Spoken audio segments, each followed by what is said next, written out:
Toll প্লাজার টাকা দেওয়া শেষ। এখন আমি এলিভেটর উঠতেছি। এই যে কি সুন্দর দেখেন,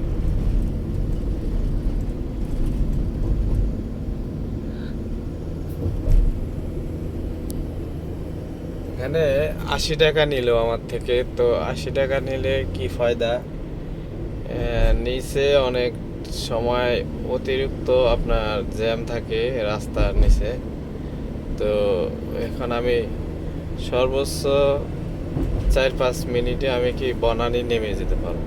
আর নিচ দিয়ে গেলে অনেক সময় লাগে, জ্যাম। এই জন্য আমি 80 টাকা দিয়ে উপরেই উঠে গেলাম। এই যে দেখেন, আর এখানে গতিসীমা হলো আপনার এই ব্রিজে গতিসীমা সর্বোচ্চ 80-80-এর উপরে উঠাইলে এআই মামলা হয়ে যাবে। যারা উঠবেন সাবধান, 80-এর উপরে উঠাইবেন না, তাহলে অটোমেটিকলি মামলা হয়ে যাবে। এই যে দেখেন, এখানে লেখা আছে কোথায় নামবেন, মোয়াখালী, বনানী, তারপরে ফার্ম গেট, হাতিঝিল পর্যন্ত যাইতে পারবেন এখানে। ঠিক আছে, এই যে যাইতেছে মামলা খাবে। আমি 80-এর উপরে উঠাই না, কারণ অটো মামলা হয়ে গেলে আবার ঝামেলা, এই নানান পেরেশানি আর কি। এই হলো অবস্থা। তো বনানী আমার কুড়িল বিশ্বটাতে আসতে কয় মিনিট লাগে এটাও আপনাদেরকে দেখাই দিচ্ছি।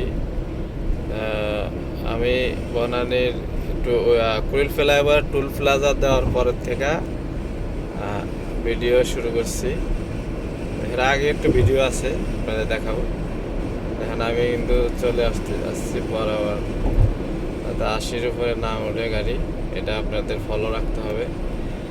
তা মাত্র আমার বনানী আসতে আমার এখন ভিডিও চলতেছে 2 মিনিট। তো দেখেন, নিচ দিয়ে আসতে কিন্তু অনেক সময় লাগতো। তা আমি এই জন্য উপর দিয়ে আসতেছি।